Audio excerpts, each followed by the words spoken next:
বিসমিল্লাহির রহমানির রহিম।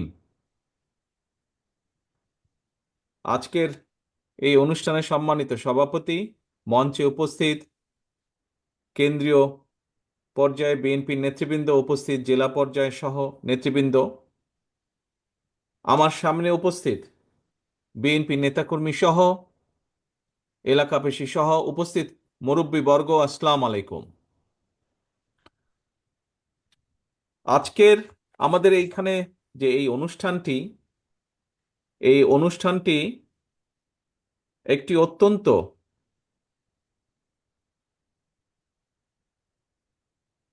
বেদনাদায়ক একটি অনুষ্ঠান। আজকে বহু বছর পরে এখানে কয়েকজন বক্তা উল্লেখ করেছেন যে ফেনী, বহু বছর পরে এই ফেনীতে মানুষের সাথে আমার কথা বলার সুযোগ হয়েছে। ফেনীর সাথে স্বাভাবিকভাবেই আমার একটি আত্মিক সম্পর্ক রয়েছে। ফেনীতে আসা মানেই একটি আনন্দের, ফেনীতে আসা মানে স্বাভাবিকভাবেই আমার জন্য একটি আনন্দের বিষয়। আপনজনের কাছে আসছি, আপনজনের বাড়িতে আসছি। কিন্তু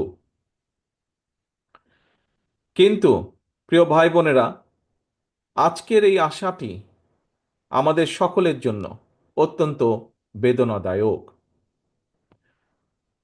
আজকে প্রথমেই আমি মোহাম্মদ মাসুদ সহ আমাদের বহু নেতাকর্মী, প্রায় অর্ধাশতাধিকের মতন নেতাকর্মী, যারা বিগত 15-17 বছরে গুম খুনের শিকার হয়েছে, প্রায় শত হাজারের কাছে আমাদের নেতাকর্মী এই ফেনীরই শুধু, যারা জখমের শিকার হয়েছে, বিভিন্নভাবে মানিক সহ সবুজ সহ বিভিন্নভাবে পঙ্গুত্ব বরণ করেছে, তাদের, যারা পঙ্গুত্ব বরণ করেছে তাদের সুস্থতা কামনা করে, যারা শহীদ হয়েছে, আত্মহতি দিয়েছে, তাদের আত্মার মাগফিরাত কামনা করে আমার বক্তব্য শুরু করছি। প্রিয় ভাই বোনেরা, আজকে আপনাদের এই যে হাজার হাজার মানুষ এখানে উপস্থিত আছেন, আপনাদের সকলের সামনে আজকে আমাদের মাসুদের পরিবারের কাছে একটি বাড়ি আমরা হস্তান্তর করছি। আজকে শুধু মাসুদই নয়, আজকে শহীদুল বলেন, মানিক বলেন, সবুজ বলেন, এরকম বহু আমাদের সহকর্মীদেরকে, শুধু ফেনীই নয়, সমগ্র বাংলাদেশে বহু আমাদের সহকর্মীদেরকে আমরা হারিয়েছি। আমাদের হাজারো লক্ষ সহকর্মীরা বিভিন্নভাবে পঙ্গুত্ব বরণ করেছে। এই যে এই মানুষগুলো যেই ত্যাগ স্বীকার করেছে, কেন তারা এই ত্যাগ স্বীকার করেছে? তাদের এই যে ত্যাগ, আত্মত্যাগ, এই যে অত্যাচার নির্যাতন তারা সহ্য করেছে, এই সহ্য করার একটি কারণ ছিল, সেটা হচ্ছে এই বাংলাদেশের মানুষের যে অধিকার এই পলাতক স্বৈরাচার কেড়ে নিয়েছিল, কথা বলার অধিকার, রাজনৈতিক অধিকার, ভোটের যে অধিকার কেড়ে নিয়েছিল, তার বিরুদ্ধে আমাদের মোহাম্মদ মাসুদ সহ আমাদের হাজারো নেতাকর্মী প্রতিবাদ গড়ে তুলেছিল। এবং এই প্রতিবাদ করতে গিয়ে, জনগণের দাবি যে অধিকার সেটিকে আদায় করতে গিয়ে, তাদের মধ্যে বহু গুমের শিকার হয়েছে, খুনের শিকার হয়েছে, হত্যার শিকার হয়েছে, তাদের মধ্যে বহু বিভিন্নভাবে পঙ্গুত্ব বরণ করেছে। আজ আজ এত আত্মত্যাগের বিনিময়, এত আত্মত্যাগের পর, জুলাই আগস্ট মাসে যেই মানুষগুলো, প্রায় 2000-এর মতন মানুষকে হত্যা করা হয়েছে, প্রায় 30,000-এর মতন মানুষ শুধু জুলাই আগস্ট মাসেই বিভিন্নভাবে জখম হয়েছেন, পঙ্গুত্ব বরণ করেছেন। বাকি 17 বছর তো হয়েইছে। এত হাজারো লক্ষ মানুষের আত্মত্যাগের বিনিময় আজ আমরা বাংলাদেশকে স্বৈরাচার মুক্ত করতে পেরেছি। এই স্বৈরাচার, যার বিরুদ্ধে বাংলাদেশের দল মত নির্বিশেষে, শ্রেণী পেশা নির্বিশেষে প্রত্যেকটি মানুষ প্রতিরোধ গড়েছিল, প্রতিবাদ গড়ে তুলেছিল, সেই স্বৈরাচার এই বাংলাদেশের মাটি থেকে পালিয়ে যেতে বাধ্য হয়েছে। প্রিয় ভাই বোনেরা, স্বৈরাচার বাংলাদেশের মাটি থেকে পালিয়ে গিয়েছে। কিন্তু এই যে যাবার আগে, পালিয়ে যাবার আগে যেই হত্যাগুলো সেই করেছে, শত শত হাজারো মানুষকে যে হত্যা করেছে, হাজারো লক্ষ মানুষকে যে জখম করেছে, হাজারো মানুষ যে পঙ্গুত্ব বরণ করেছে, এদের এই হত্যার জন্য, এই মানুষগুলোকে জখম করার জন্য যারা দায়ী, সেই মানুষগুলোকে অবশ্যই দেশের আইনে বিচার করতে হবে। অবশ্যই এই মানুষগুলো, এই হত্যার জন্য যারা দায়ী, তাদেরকে বিচারের আওতায় আনতে হবে। কারণ আজ যারা এই হত্যাকাণ্ডের সাথে জড়িত, বিশেষ করে এই হত্যাকাণ্ড, এই খুন গুম, এই জখম যারা করেছে, তাদের যে নেত্রী, তাদের যে নেত্রী 5ই আগস্ট পালিয়ে গিয়েছে, তার যদি বিচার না হয়, তাহলে যারা এত বছর ধরে গুম করেছে, যারা এত বছর ধরে খুন করেছে, যারা হাজারো লক্ষ মানুষকে জখম করেছে, তারা ভবিষ্যতে উৎসাহিত হবে। কাজে আসুন, আজকে আজকে আমাদের সকলকে ঐক্যবদ্ধ হয়ে, দল মত নির্বিশেষে, প্রতিটি গণতান্ত্রিক আমি প্রতিটি রাজনৈতিক কর্মী, গণতান্ত্রিক আমি প্রতিটি রাজনৈতিক দল, আজকে আমাদেরকে একটি জায়গায় ঐক্যবদ্ধ থাকতে হবে। কি সেটি? এই যে পালিয়ে যাওয়া স্বৈরাচার, ভারতে যেই স্বৈরাচার পালিয়ে গিয়েছে, তাকে এই বিচারের আওতায় আনতে হবে। এই হত্যার জন্য, এই খুন গুমের জন্য, এই জখমের জন্য, হাজারো মানুষকে গুম করেছে, খুন করেছে, তার জন্য তার বিচার করতে হবে। তাকে কোনোভাবেই ছেড়ে দেওয়া যাবে না। এই হত্যার দায় দায়িত্ব তার, এই পালিয়ে যাওয়া স্বৈরাচারের, তার বিচার করতে হবে। আজকে আমরা দেখেছি মাসুদের কন্যা তার পিতার বিচার চেয়েছে আজকে এই হাজারো মানুষের সামনে। প্রিয় ভাই বোনেরা, আপনাদের সকলের কাছে আমার জিজ্ঞাসা, এই যে মাসুদের কন্যা তার পিতার বিচার চেয়েছে, আমরা কি পারবো না তার বিচার করার জন্য? আমরা কি ঐক্যবদ্ধ হতে পারবো না মাসুদের হত্যার বিচারকে নিশ্চিত করার জন্য? হাজারো যারা মাসুদ, সারা বাংলাদেশে যারা গুম হয়েছে, খুন হয়েছে, হত্যার শিকার হয়েছে, সবার বিচার আমাদেরকে নিশ্চিত করতে হবে। আপনারা কি এই ব্যাপারে একমত? সবাই এই হত্যাকারীর বিচার করার জন্য একমত? ইনশাল্লাহ আমরা বাংলাদেশের মাটিতে এই হত্যাকারীদের বিচার করব। তবে প্রিয় ভাই বোনেরা, এখানে আরেকটি বিষয় আছে। সময় কম, একটু পরে মাগরিবের আজান দিবে। আজ মাসুদ সহ হাজারো মানুষ যারা দেশের মানুষের অধিকারকে প্রতিষ্ঠিত করার জন্য নিজের জীবনকে উৎসর্গ করেছে, যারা চেয়েছিল বাংলাদেশে মানুষের অধিকার প্রতিষ্ঠিত হোক, সেটি রাজনৈতিক অধিকার হোক এবং সেটি অর্থনৈতিক অধিকার হোক, অর্থাৎ এই দেশের মানুষ যাতে সঠিকভাবে শিক্ষা পায়, এই দেশের মানুষ যাতে সঠিকভাবে চিকিৎসার সেবা পায়, এই দেশের মানুষ যাতে বিচারালয় সঠিকভাবে বিচার পায়, এই দেশের সন্তানেরা, এই দেশের যুবকেরা যাতে যখন কর্মসংস্থানের বিষয়ে আসবে, সময় আসবে, তখন যাতে তারা যাতে সঠিকভাবে কর্মসংস্থানের ব্যবস্থা করতে পারে, মানুষ যাতে রাস্তাঘাটে নিরাপদে চলতে পারে, মানুষ যাতে অ্যাক্সিডেন্টে, এই যে হর হামেশা অ্যাক্সিডেন্ট হয়ে বাসে ট্রাকে করে বহু মানুষ মারা যাচ্ছে, এটি যাতে গতিরোধ হয়।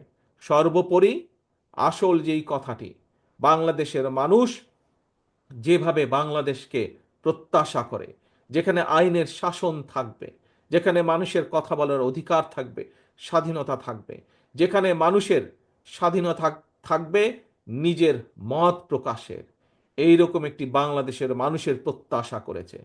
শুধু যে বিগত 15 বছরে যারা গুম হয়েছে, খুন হয়েছে, তারাই নয়, শুধু যে জুলাই আগস্ট মাসে যেই মানুষগুলো নিজের জীবন আত্মহতি দিয়েছেন, শুধু তারাই নয়, 1971 সালে যারা জীবন বাজি রেখে যুদ্ধ করে দেশ স্বাধীন করেছেন, সেই মুক্তিযোদ্ধা সহ, গণতন্ত্র রক্ষার যে মুক্তিযোদ্ধা তারা, এবং জুলাই আগস্ট মাসের যারা মুক্তিযোদ্ধা, যারা শহীদ হয়েছে, তারা সহ প্রতিটা মানুষ, আমরা চাই বাংলাদেশ এমন একটি দেশ হিসাবে আস্তে আস্তে ভবিষ্যতের দিকে এগোক, যেই দেশে মানুষের অধিকার থাকবে, যেই দেশে মানুষ তার মত প্রকাশ করার স্বাধীনতা থাকবে, যেই দেশের মানুষের নিরাপত্তা থাকবে, আইনের শাসন থাকবে, এইরকম একটি বাংলাদেশের প্রত্যাশা মানুষের কাছে। আসুন, আজকে আমাদেরকে যদি মাসুদ সহ হাজারো মানুষ যারা শহীদ হয়েছে তাদের আত্মার যদি মর্যাদা দিতে হয়, তাদের এই আত্মহুতির যদি মর্যাদা দিতে হয়, তাহলে এখন সময় এসেছে সামনের দিকে আমাদেরকে বাংলাদেশকে গড়ে তুলতে হবে। যারা শহীদ হয়েছে, তারা যে কারণে জীবন আত্মহুতি দিয়েছে, তাদের সেই প্রত্যাশা অনুযায়ী আমরা যারা আজ পেছনে রয়ে গিয়েছি, আমাদের সকলকে ঐক্যবদ্ধভাবে বাংলাদেশকে আজকে গড়ে তুলতে হবে। সেই বাংলাদেশকে, যেই বাংলাদেশের আশা আকাঙ্ক্ষা করেছিল মাসুদেরা, সেই বাংলাদেশকে, যেই বাংলাদেশকে আপনার সহ কোটি কোটি মানুষ আজ প্রত্যাশা করে, সেই বাংলাদেশকে আমাদের গড়ে তুলতে হবে।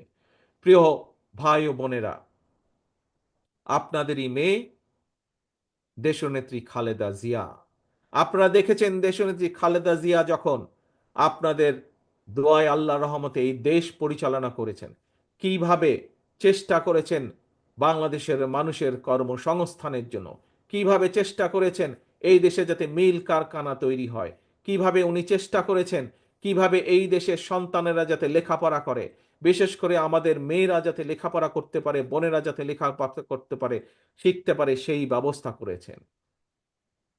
প্রিয় ভাই বোনেরা, আপনারা দেখেছেন বিএনপির নেতৃত্বে শহীদ রাষ্ট্রপতি জিয়াউর রহমান যখন দেশ পরিচালনা করেছেন, আপনারা দেখেছেন কিভাবে কিভাবে দেশে খাল খননের মাধ্যমে এই দেশে কিভাবে খাদ্য উৎপাদন বৃদ্ধি করা হয়েছিল, কিভাবে দেখেছেন এই দেশে কলকারখানা তৈরি করা হয়েছিল, এই দেশে বহুদলীয় গণতন্ত্রকে প্রতিষ্ঠিত করা হয়েছিল।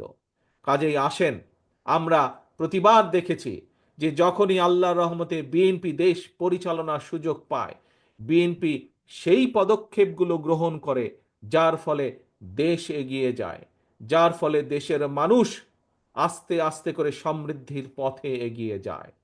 প্রিয় ভাই বোনেরা, আগামী দিনে যাতে বাংলাদেশ আবার বাংলাদেশের মানুষের প্রত্যাশা অনুযায়ী ধীরে ধীরে সামনের দিকে সমৃদ্ধির পথে এগিয়ে যেতে পারে, সেই জন্য আমরা 31 দফা বাস্তবায়নের প্রতিশ্রুতি দিয়েছি বাংলাদেশের মানুষের কাছে।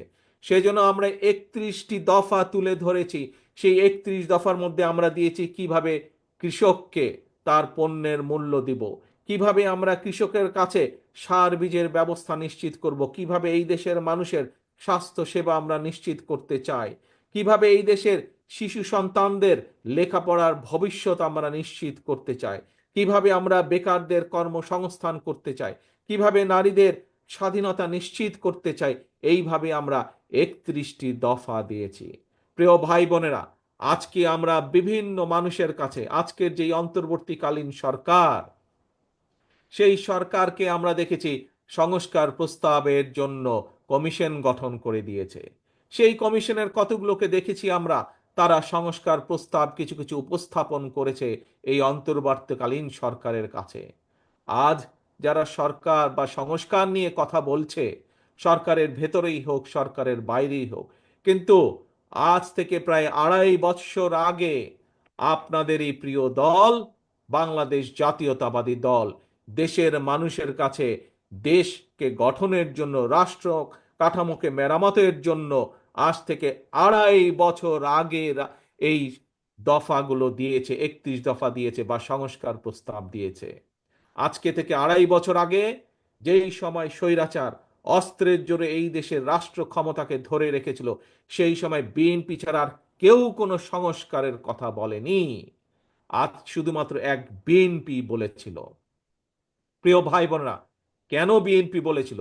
কারণ বিএনপি দৃঢ়ভাবে বিশ্বাস করত যে এই স্বৈরাচার একদিন বিদায় হবে, এই স্বৈরাচার বাংলাদেশের মাটিতে বিদায় হবে, বাংলাদেশের মাটিতে এর পতন ঘটবে, এবং তখন দেশকে গড়ে তুলতে হবে, রাষ্ট্রকে গড়ে তুলতে হবে, জনগণকে সমৃদ্ধির পথে নিয়ে যেতে হবে। সেই জন্য আজ থেকে থেকে 2.5 বছর আগে বিএনপি 31 দফা উপস্থাপন করেছে জাতির সামনে। প্রিয় ভাই বোনেরা, আমরা স্বৈরাচারকে বিদায় করেছি। ইনশাল্লাহ সামনের দিনে আমরা জনগণের শাসনকে প্রতিষ্ঠিত করব। আমরা প্রত্যাশা করি যে জনগণ যেই প্রত্যাশা নিয়ে এই অন্তর্বর্তীকালীন সরকারের দিকে তাকিয়ে আছে, যে তারা জনগণের সরকার প্রতিষ্ঠার জন্য সব রকম সহায়তা করবে, জনগণের প্রতিষ্ঠা, জনগণের প্রত্যাশিত সরকার প্রতিষ্ঠার জন্য তারা কাজ করবে। আমরা প্রত্যাশা করি তারা জনগণের সেই প্রত্যাশা পূরণ করবে এবং যার মাধ্যমে এই দেশে জনগণের সরকার প্রতিষ্ঠিত হবে। এবং জনগণের সরকার প্রতিষ্ঠিত হলে এই 31 দফা বাস্তবায়নের মাধ্যমে আমরা ধীরে ধীরে বাংলাদেশকে এগিয়ে নিয়ে যাব। তবে এখানে একটি কথা বলি, আমরা খেয়াল করছি কিছু কিছু মানুষ সংস্কার সংস্কার সংস্কার কথা বলে সব রকমের প্রক্রিয়াকে দীর্ঘায়িত করছে। পরিষ্কারভাবে আজ আমি এই হাজারো মানুষের সামনে একটি কথা তুলে ধরতে চাই। আজ আমাদেরকে দেখতে হবে সংস্কার সংস্কার করে এটি কি কোনো ষড়যন্ত্র কিনা।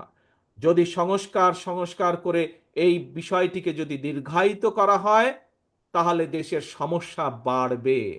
আমাদের যে হারে দ্রব্যমূল্যের ঊর্ধ্বগতি হচ্ছে, যে হারে বেকার সমস্যা হচ্ছে, যে হারে শিক্ষা ব্যবস্থা ভেঙে পড়ছে, যে হারে আইন শৃঙ্খলা ব্যবস্থা ভেঙে পড়ছে, যদি এই সব কিছুকে আবার জনগণের প্রত্যাশা অনুযায়ী গড়ে তুলতে হয়, যদি দ্রব্যমূল্যের ঊর্ধ্বগতির লাগাম টেনে ধরতে হয়, তাহলে অবশ্যই জনগণের সেই সরকারকে প্রতিষ্ঠিত করতে হবে।